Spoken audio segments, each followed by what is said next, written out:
I look up and I see the truck going back and forth and finally hitting the barrier, hit the black SUV and flipped over the SUV onto the railing. There was a car that he had hit the front of my car.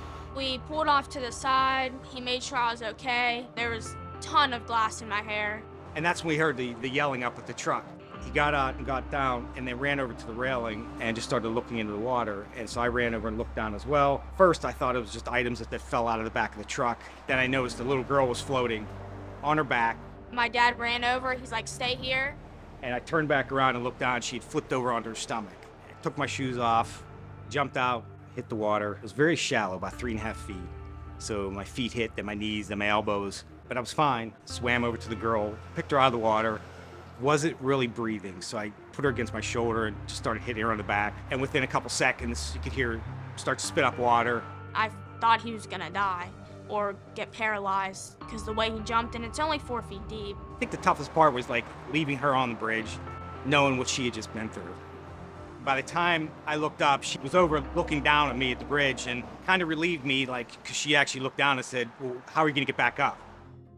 I arrived the same time as the paramedic unit. Once we got on scene, I witnessed Mr. Bauer hand the lifeless child to our paramedics.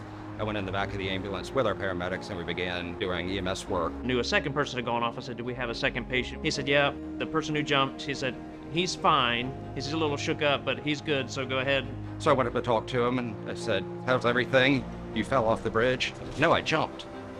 I'm sorry, you jumped off the bridge? That's incredible. He really was the difference in that call. So that was the one serious injury that we had happening on that day. He made the difference. It would have been way too long for a boat or someone to get to the baby. I would hope that someone would do that for my daughter. Jonathan is an extremely involved husband and father. I always found him to just jump in to help. Never jump off a bridge, but always helping. There's always just good people all over that don't do what we do for a living. Jonathan's one of those people. The Medal of Honor Society called, and to be recognized by military veterans and recipients of the Medal of Honor is just incredible. I'm not even surprised he did it. I'm very proud of him. Jonathan Bauer is an absolute hero. For getting that child out of the water, seconds counted, and what he did that day made a difference.